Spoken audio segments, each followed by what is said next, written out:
नमस्कार दोस्तों, इस वीडियो का थंबनेल देखकर ही आप समझ गए होंगे कि हम किस मैटर पे चर्चा करने वाले हैं।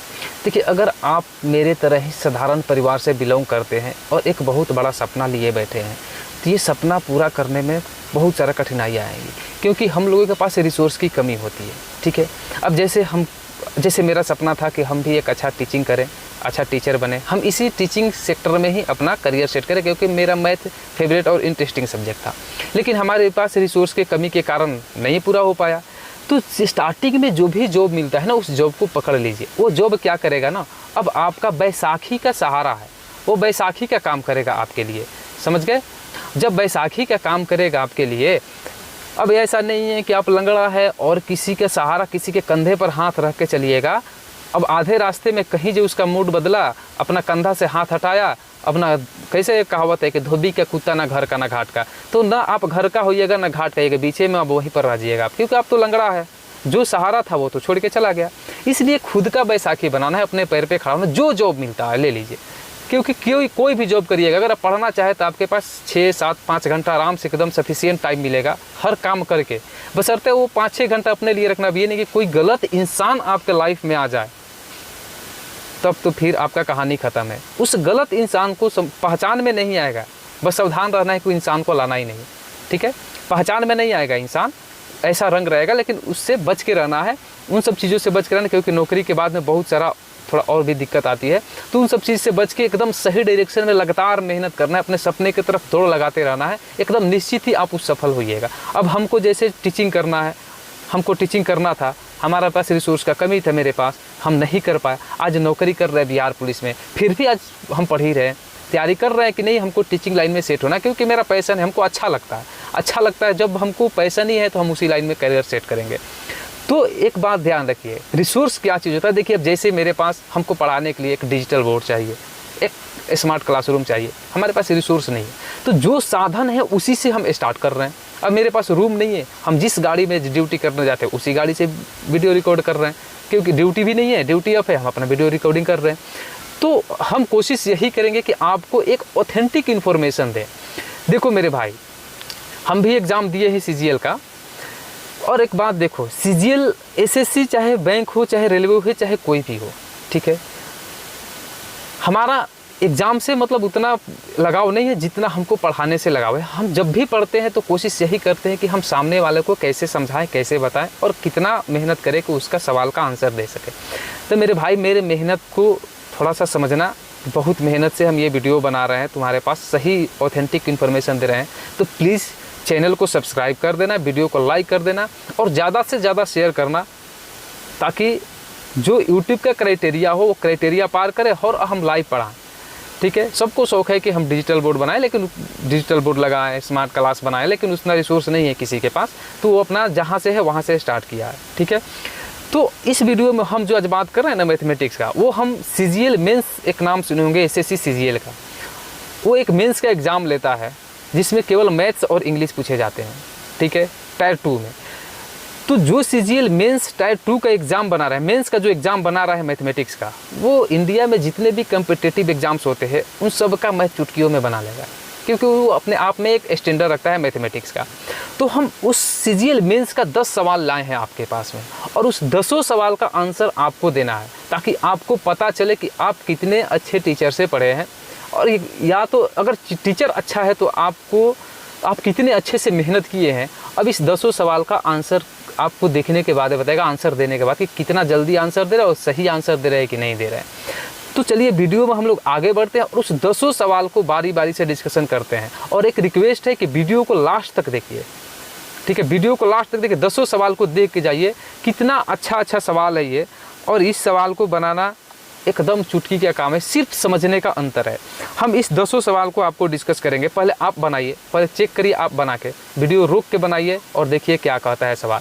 कहता है कि if 91% of A is 39% of B and B is X% of A, then the value of X is.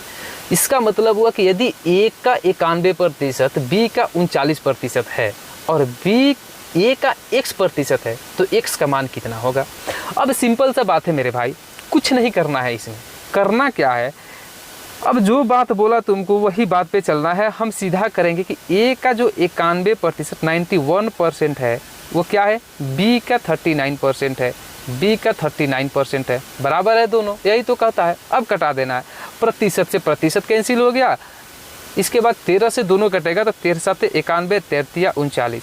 ए बटा बी कितना मिलेगा हमको, ए बटा बी मिलेगा 3/7। अब ए का वैल्यू आया 7 और 3 और बी का वैल्यू आया 7। अब यहाँ पर सवाल में कहता है कि बी जो है ए का x% है तो x का मान निकालना है। x% का मतलब x/100। अब यहाँ पर ए और बी का मान रख देना है, तो बी का मान है कितना 7 और ए का मान है 3 गुना x/100। अब क्रॉस मल्टीप्लाई करिएगा तो कितना आएगा 700/3 बराबर x। अब ये आपका 700/3 आंसर हो गया। अच्छा, मेंस का सवाल है, कब का, 3/2/2022 का CGL मेंस का सवाल है। अब इससे आसान सवाल थोड़ी ये होता है। अब इसका ऑप्शन नंबर सी इसका करेक्ट आंसर होगा। तो ये है सवाल मेंस का। और देखिए अब अगला सवाल थोड़ा देखिए, ये क्या कहता है कि in an examination B obtained 20% more marks than those obtained by A and A obtained 10% less marks than those obtained by C. D obtained 20% marks than those obtained by C. By what percent are the marks obtained by D more than those obtained by A? यानी कहता है कि एक परीक्षा में B ने A के प्राप्तांकों से 20% अधिक अंक प्राप्त किया और A ने C के प्राप्तांकों से 10% कम अंक प्राप्त किए। D ने C के प्राप्तांकों से 20% अधिक अंक प्राप्त किए। D के प्राप्तांक A के प्राप्तांकों से कितने प्रतिशत अधिक है? तो सबसे पहले भाई एक तरीका देखो, पहले सवाल को सॉल्व करो, सब तब टाइम मैनेज करो, ठीक है। अब कहता है कि B जो है A के अंक से कितना अंक बेसी प्राप्त करता है, तो 20%। ऐसे ही एक डायग्राम बना लो, क्योंकि मानने में डेटा सेट करने में दिक्कत नहीं होगी। फिर आगे बढ़ो, A ने C के प्राप्तांकों से 10% कम, C से A कितना 10% कम अंक प्राप्त करता है, ठीक है। और D ने C के प्राप्तांकों से 20% अधिक अंक प्राप्त करता है। D C से कितना 20% अधिक अंक प्राप्त करता है, ठीक है। अब मेरे भाई एक बात को ध्यान दो, अब इसमें हम किस डेटा को एक मान ले कि सारा डेटा हमारा सेट हो जाए। हम यहाँ पर C को अगर मान लेते हैं तो सारा डेटा सेट हो जाता है। हम मान लिए कि C को कितना अंक मिला, 100 अंक प्राप्त किया। इसका मतलब जब C को 100 अंक मिला, D 20% अधिक अंक प्राप्त करता है तो कितना अंक मिला D को, 120 अंक मिला, प्राप्त किया है। अब ये कहता है कि A जो है C से 10% कम किया है, तो ये कितना करेगा 90 अंक, ठीक है। 100 का 10%, 10, 100 में से 10 माइनस करेंगे 90, ये तो आप समझ रहे होंगे। अब इसके बाद में देखिए B जो है 90 से 20% अधिक, यानी कि A से 20% अधिक अंक प्राप्त किया है, तो 90 का 120 निकालेंगे। क्यों? क्योंकि 90 अपने आप में 100% है, 20% बढ़ गया तो खुद का कितना होगा 120%, तो 12 9 108, यानी कि यहाँ पर 108। अब सवाल कहता है कि D के प्राप्तांक A के प्राप्तांकों से कितने प्रतिशत अधिक है, यानी कि D के प्राप्तांक A के प्राप्तांक से कितने प्रतिशत अधिक है, तो अधिक कितना है 30, कितना में 90 में, प्रतिशत में बदलने के लिए 100 से मल्टीप्लाई, ये 30 तियाँ 90, बचा कितना 100/3%, यानी 100/3% को क्या लिखते हैं फ्रैक्शन में हम लोग 33.1/3% आपका आंसर हो जाएगा। अब नेक्स्ट सवाल को देखिए। अब ये सवाल कब पूछा हुआ है, 3/2/2022, दोनों एक ही एग्जाम में पूछा गया सवाल है। अब नेक्स्ट सवाल देखिए, अगला सवाल कहता है कि Rishu saves X% of income, यानी कि वो अपने आय का X% बचत करती है। If her income increases by 26% and the expenditure increases by 20% then her savings increase by 50%, what is the value of X। Rishu अपने आय का X% बचाती है। यदि उसकी आय में 26% की वृद्धि होती है और व्यय में 20% की वृद्धि होती है तो उसकी बचत में 50% की वृद्धि होती है। X का मान ज्ञात करना है। एकदम सिंपल सा सवाल है, एकदम हलवा है, हलवा। कैसे बनाएंगे इसको? अब हमको तो पहले रिशु का आय नहीं पता है, हम मान लेते हैं कि रिशु का जो आय है वो 100 रुपया है। रिशु का आय कितना माने, इनकम मान लिए, आय इनकम मान लिए 100 रुपया रिशु का, ठीक है। अब वो अपने क्यों 100 मानते हैं अक्सर, इसलिए कि 100 में जो जितना होता है उतना ही प्रतिशत होता है, कैलकुलेशन आसान हो जाएगा। अब ये 100 का X% बचत की, कौन, रिशु। जब X% बचत की तो 100 का X% X होगा। जब ये 100 रुपया आय है, X रुपया बचत है, तो खर्च उसका कितना हो जाएगा 100 - X, 100 माइनस x क्या हो गया, उसका खर्च हो गया। अब क्या कहता है, आगे को थोड़ा सवाल से पढ़ते हैं। अब सवाल कहता है कि यदि उसका आय 26% बढ़ गया, अब उसका आय 26% बढ़ा, पहले 100 था, 26% बढ़ गया तो कितना हो गया, 126। अब 126 हो गया, अब 126 हो गया तो कहता है और व्यय में 20% की वृद्धि होती है। उसका ये जो व्यय मतलब खर्च, अब खर्च में 20% मेरे भाई वृद्धि होगा तो 20% का फ्रैक्शन कितना होता है, 20% का फ्रैक्शन होता है 1/5। तो 120% हो गया तो 20 का 20 हो गया ना, तो 120% का फ्रैक्शन कितना होगा, 6/5। यानी कि ये जो है हमारा खर्च 100 माइनस x ये 6/5 हो गया। ठीक है, यानी कि 120% हो गया। 6/5 को प्रतिशत में बदलोगे 120/100 ही आएगा, 120% ही आएगा। ठीक है, अब देखो, अब ये क्या हमारा आया, उसका खर्च अब बढ़ के इतना हो गया। अब उसका कहता है तो उसकी बचत में 50% की वृद्धि होती है। पहले बचत था 100 रुपया, अब उसका बचत ही 50% बढ़ गया तो खुद का 150% हो गया। 150% का फ्रैक्शन कितना होगा, 50% का फ्रैक्शन होता है 1/2, तो 150% का फ्रैक्शन कितना, 50 दिया 150 तो 3/2, ये 3/2 गुना हो गया। अब मेरे भाई ये क्या है, इनकम है। ठीक है, और ये क्या है, ये क्या है, उसका बचत है, और ये क्या है, उसका खर्च है।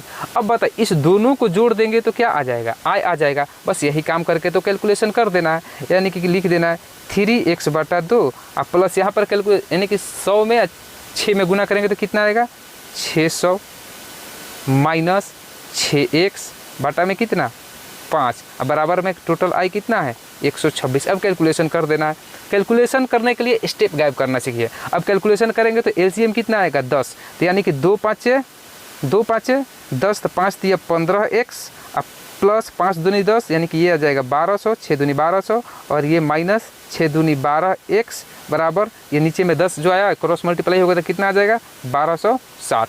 अब देखिए ये हो गया 3x बराबर कितना, इधर 1200 जाएगा तो बचेगा कितना, 60। तो x का वैल्यू आपके पास कितना आ गया, x का वैल्यू आ गया 20, यानी कि उसका जो आय माने है कितना, ये x आया जो क्या हुआ, बचत, यानी बचत क्या हुआ उसका, x का वैल्यू 20। कहता है क्या रहा है, x का मान क्या है, फ्रॉम स्कूल x, तो बचत कितना हुआ इन एन एग्जामिनेशन, ये आपका सही आंसर, यानी कि बचत 20% स्टूडेंट्स फेल। अब कुछ नहीं करना है, एकदम सिंपल सवाल है। 50% मोर अगर कोशिश करेंगे 2 सेकंड से फ्रॉम स्कूल x, क्योंकि समझाना अलग बात है और बनाना अलग बात है। फ्रॉम स्कूल y, देखिए अगला जो 4 नंबर सवाल है वो क्या कहता है, total number of students who appeared from x and y passed, then what is the percentage of students who failed from y।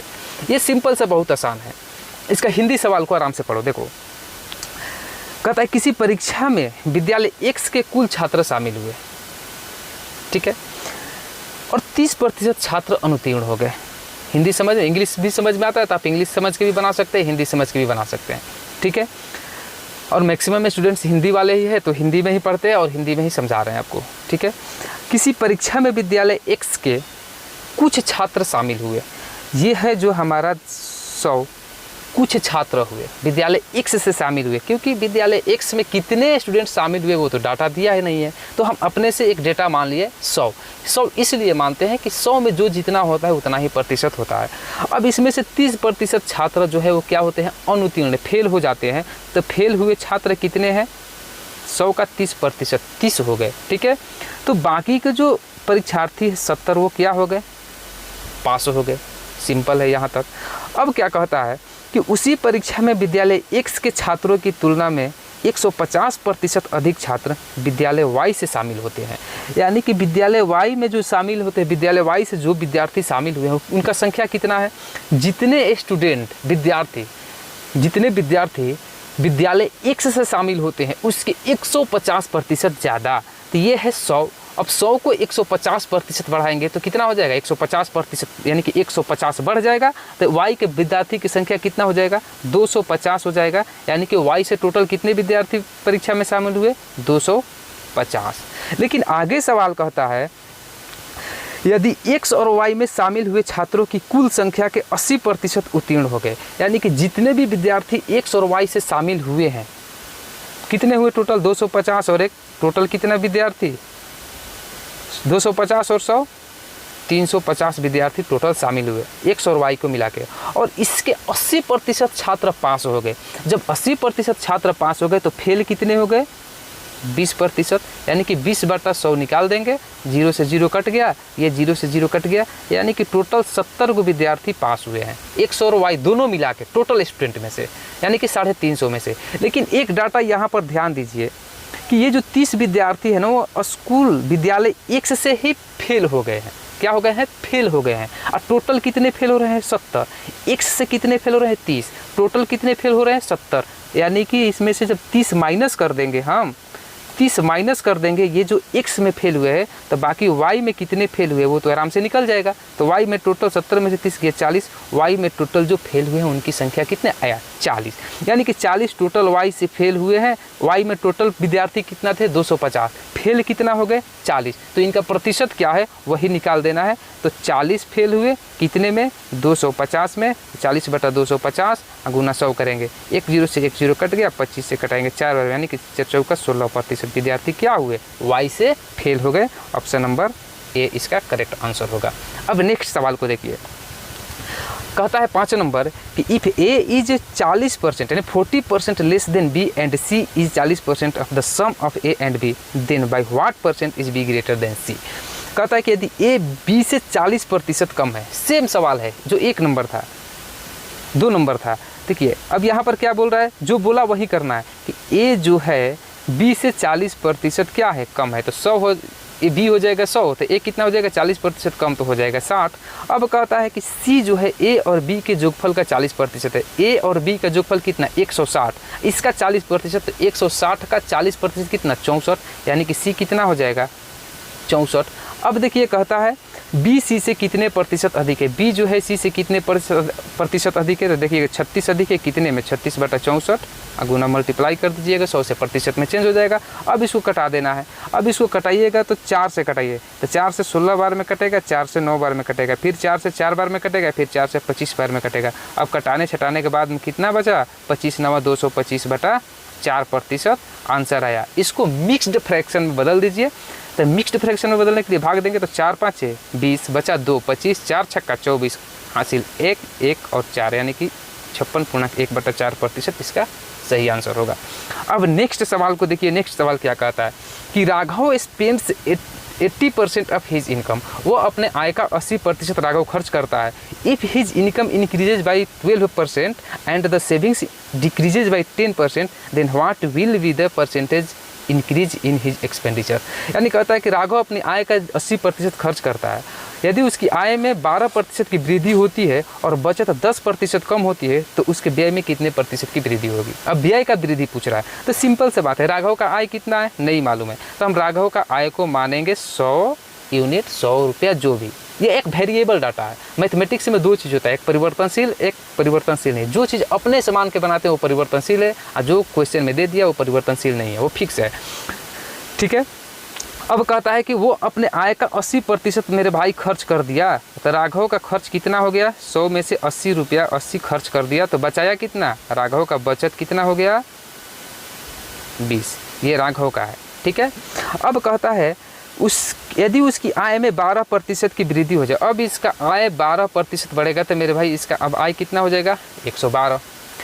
अब कहता है कि और बचत 10% कम हो जाए, मेरे भाई बचत 10% कम हो जाएगा, तो इसका अब बचत कितना आ जाएगा? 112 रुपया जो बढ़ा, इसका 12% जब आय बढ़ गया तो बचत कितना कम हो जाता है? बचत कम हो जाता है 10%। तो यानी कि ये रह कितना जाएगा? 20 का 90% रह जाएगा, यानी कि 90/100। अब 0 से 0 कटेगा, 0 से 0 निकल, अब इसका बचत हो गया 18 रुपया।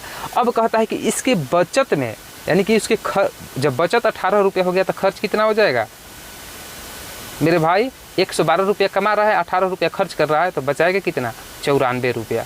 ठीक है, 94 बचा रहा है। तो अब कहता है कि इसके व्यय यानी कि खर्च में कितने प्रतिशत की वृद्धि होगी? तो खर्च में वृद्धि कितना? पहले 80 रुपया खर्च होता था, अब 94 रुपया खर्च होता है, यानी कि 14 ज़्यादा खर्च होता है। कितने में? 80 में। प्रतिशत में बदलने के लिए 100 से मल्टीप्लाई, 0 से 0 कैंसिल, 2 से कटाइएगा, 2 चौका 8, 2 5 10, 2 2 4, 2 7 14, 7 5 35/2%, यानी कि बराबर कितना? 17.5 आंसर, यानी कि ऑप्शन नंबर ए इसका करेक्ट आंसर होगा।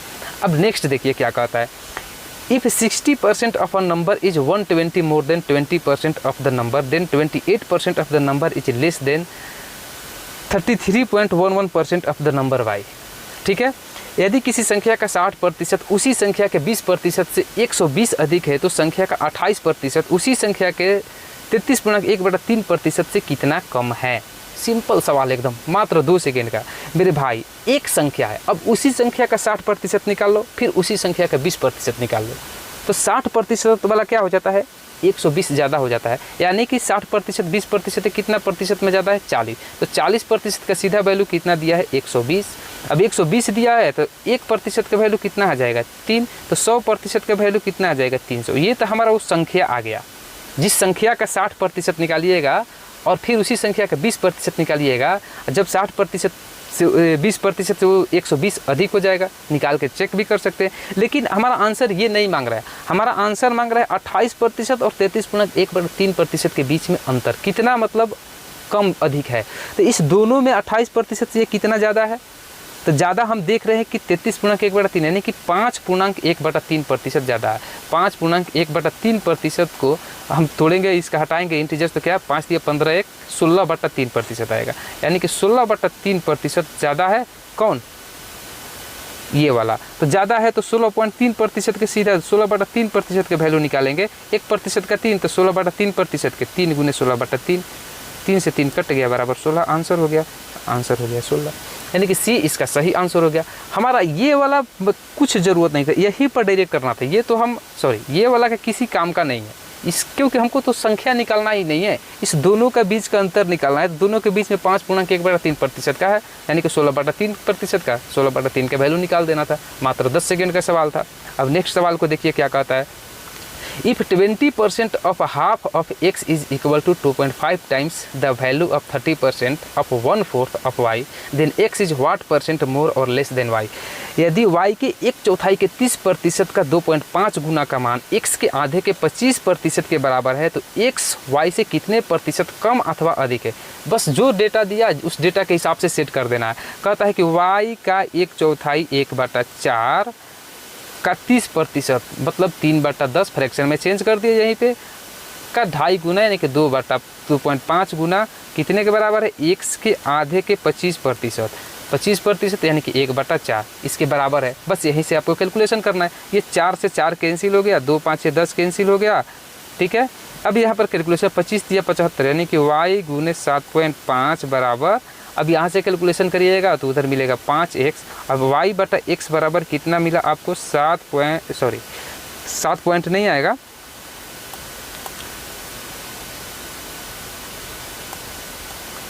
यहाँ पर आएगा आपको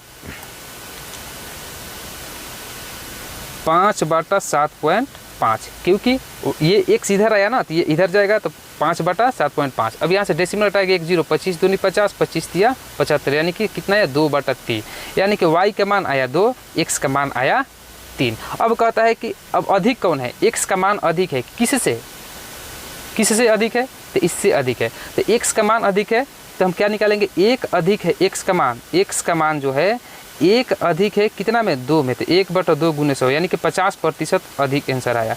अब ये भी हम निकाल सकते हैं, अब ये भी हमारा आंसर हो सकता है कि y का जो मान है, ध्यान देना कि x y से कितने प्रतिशत, x जो है y से पूछ रहा है, x का मान पूछ रहा है, तो हम कम को नहीं मार सकते, 50% अधिक हमारा आंसर होगा। अगर देखिए y कम है, यहाँ पर लिखेंगे y जो है वो कम है, कितना, 1 कम है, लेकिन y का तो मांग नहीं रहा है, मांग रहा है x से, y से x कितना। इस लैंग्वेज को भी ध्यान में आपको रखना है, नहीं तो गलत आंसर मार दीजिएगा। अब 1/3 × 100 करिएगा तो देखिए 33.1/3% भी आंसर ऑप्शन में है। अगर आप ये मारेंगे तो गलत हो जाएगा, क्योंकि सवाल में तो y के जिक्र कहता है कि x y से कितने प्रतिशत अधिक है, बस वो बात है। अब देखिए आगे चलते हैं 9 नंबर में। 9 नंबर सवाल क्या कहता है, ये पूछा 11/9/2019 में मेंस में पूछा हुआ है। इन अ constituency 55% of the total number of voters are males and the rest are females. If 40% of the males are illiterate and 40% of the females are literate, then by what percent is the number of literate males more than that of illiterate females. अब कहता है कि किसी निर्वाचन क्षेत्र में कुल मतदाताओं की संख्या का 55% पुरुष और शेष महिला है। यदि 40% पुरुष अशिक्षित और 40% महिला शिक्षित है तो अशिक्षित महिलाओं की तुलना में शिक्षित पुरुषों की संख्या कितने प्रतिशत अधिक है, ये सवाल कह रहा है। अब सिंपल से जब ये सवाल बोला तो अब कुछ करना नहीं है, इसमें एकदम आसानी से क्या करना है, जैसे डेटा दिया सेट कर जाइए। इसमें मतदाताओं की संख्या नहीं दिया हुआ है तो हम टोटल मतदाता को मान लेते हैं 100। टोटल वोटर्स कितना हो गया, टीवी 100। अब इसमें से 55% पुरुष, तो 100 का 55% पुरुष तो 55 हो गया मेल, बाकी का जो बच गई वो क्या हो गई, फीमेल। तो फीमेल कितना, 45। अब आगे बढ़िए, कहता है यदि 40% पुरुष शिक्षित और 40% महिलाएं अशिक्षित है। यहाँ पर ध्यान दीजिए, तो अशिक्षित महिला अब 40% महिला शिक्षित है तो बाकी के 60% जो महिला होगी वो क्या होगी, अशिक्षित होगी। तो 60/100 करेंगे, 0 से 0 कैंसिल, 5 दूनी 10, सॉरी 2 5 10, 2 नहीं होगा, 2 तिया 6, 5 9 45, 9 तिया 27, यानी कि 27 को जो महिला है वो क्या है, अशिक्षित है। अब 40% पुरुष क्या है, शिक्षित है, तो बाकी के 60% जो पुरुष है वो क्या है, अशिक्षित है। 40% पुरुष अशिक्षित है तो 60% शिक्षित है। और ये जो हमारा डेटा आया है ये क्या आया है, अशिक्षित महिला का डेटा है। ध्यान देना है, क्यों, क्योंकि 40% महिला क्या है, शिक्षित। तो हम निकाले कितना है, 60%, तो 60% अशिक्षित हुए, तो ये अशिक्षित का डाटा आया। ठीक है, अशिक्षित का डाटा आया ये। ठीक है, अब आगे जब हम लोग बढ़ेंगे तो कहता है कि अब इसका 60% निकाल लीजिए, पहले निकालिए, 2 5 10, 2 तिया 6, 5 से 11 बार में, यानी कि हमारा जो 33 मेल आए वो 33 पुरुष जो क्या है वो हमारा अशिक्षित है कि अशिक्षित, ये हमारा शिक्षित है। ठीक है, ये शिक्षित। अब देखिए सवाल क्या कहता है कि अशिक्षित महिलाओं की तुलना में शिक्षित पुरुषों की संख्या, अशिक्षित महिलाओं की तुलना में शिक्षित पुरुषों की संख्या कितने प्रतिशत अधिक है। तो अधिक कितना है, 27 से 5 अधिक है, कितने में, 27 में, गुना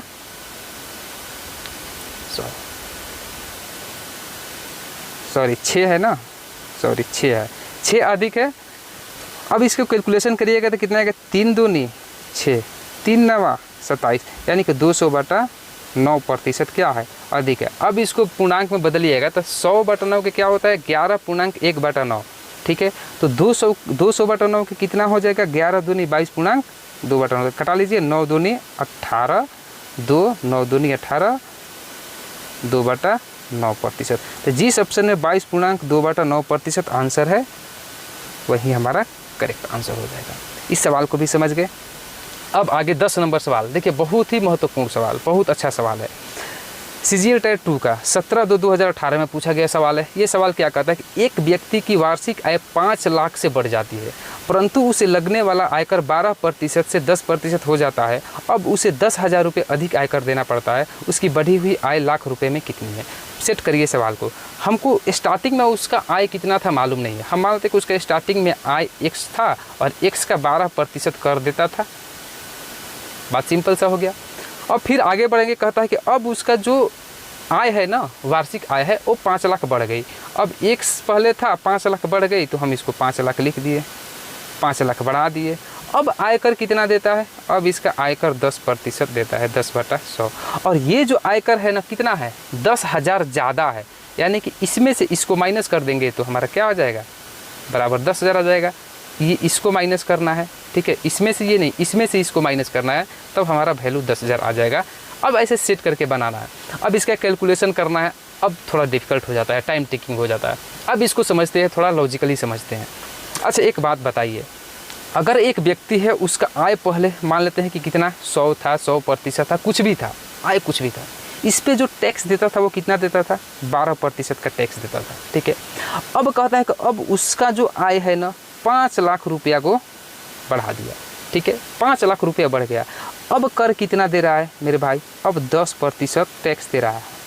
अब कितना दे रहा है, 10% टैक्स दे रहा है। एक बात को ध्यान दीजिएगा, जब 10% टैक्स दे रहा है ना, तो ये टैक्स क्या हो जा रहा है, फिर भी पहले की अपेक्षा 10,000 ज़्यादा हो जा रहा है। पहले का अपेक्षा 10,000 ज़्यादा हो जाए, इसका मतलब हुआ कि ये जो टैक्स दे रहा है 10,000 ज़्यादा, इसका मतलब होगा जो पहले टैक्स देता था वो 10% और प्लस 10,000 टैक्स देता, सॉरी 40,000 टैक्स देता होगा। क्यों? क्योंकि अच्छा बताइए तो 5 लाख का 10% कितना टैक्स होगा? 50,000। ये लॉजिकली समझना, ये 50,000 रुपया टैक्स अब दे रहा है, कितना पे? 5 लाख रुपया पे 10% के हिसाब से। और पहले कितना दे रहा था? 10,000 कम, अभी तो 10,000 बढ़ गया ना। कहता है कि 10% ज़्यादा टैक्स दे रहा है, तो पहले 10,000 सिंपल से कम, यानी कि पहले जो टैक्स दे रहा होगा ना, ये 10% प्लस 40,000 दे रहा होगा। इस 50,000 से 10,000 कम, क्योंकि अभी का तो 50,000 आया ना टैक्स हमारा, अभी का टैक्स कितना आया? 50,000। यानी कि पहले जो उसका टैक्स मिलता 5 लाख पे ना, वो 10% प्लस 40,000, यानी कि यही है कि 12% माइनस 10% बराबर कितना? 40,000। तो 2% का वैल्यू कितना? 40,000। तो 1% का वैल्यू कितना? 20,000। तो 100% का वैल्यू कितना? 2 को 0 बढ़ा दीजिए, 20 लाख, और 5 लाख बढ़ा हुआ है, प्लस 5 लाख जोड़ दीजिए, टोटल कितना? 25 लाख। इसका आंसर आ जाएगा। कुछ नहीं करना है, एकदम सिंपल सा सवाल है, लॉजिकली सवाल है। एक बार फिर से आपको समझाते हैं, यहाँ पर आपको एक बार फिर से समझाने का हम प्रयास करते हैं। देखिए कैसे समझिएगा। मान लेते हैं कि उस आदमी का जो भी आय था वो क्या था? हम 100 मान लेते हैं, ठीक है। स्टार्टिंग में वो 12% का टैक्स दे रहा था, ठीक है। अब कहता है कि अब जो उसका है ना, ये 100%, यानी कि 100 प्लस 5 लाख, 100 वेरिएबल है, परिवर्तनशील है, इसलिए घेर दिया इसको। यानी कि ये जो 5 लाख रुपया उसका बढ़ गया, इस 5 लाख रुपया बढ़ गया, तो उस 10% ज़्यादा टैक्स दे, 10% टैक्स दे रहा है, तो इस पर 12%। तो अगर बताइए पहले 100 दे रहा था, 100 था, तो अभी वो कितना टैक्स दे रहा है? 10%। तो इस 100 वाला पर तो 10% देगा ही, इस 100 वाला पे 10% तो देगा ही। अब इस 5 लाख का 10% निकालिएगा तो कितना आएगा? 50,000 रुपया आएगा। अब ये जो 50,000 रुपया है, पहले की अपेक्षा में 10% ज़्यादा टैक्स है। कितना है? 10,000 ज़्यादा टैक्स है। इसमें से 10,000 माइनस कर दिए तो कितना है? 40,000। यानी कि पहले जो टैक्स देता था ना, वो कितना देता था? 10% और प्लस 40,000 टैक्स देता था, ठीक है। पहले कितना देता था? 10% प्लस 40,000 टैक्स देता था।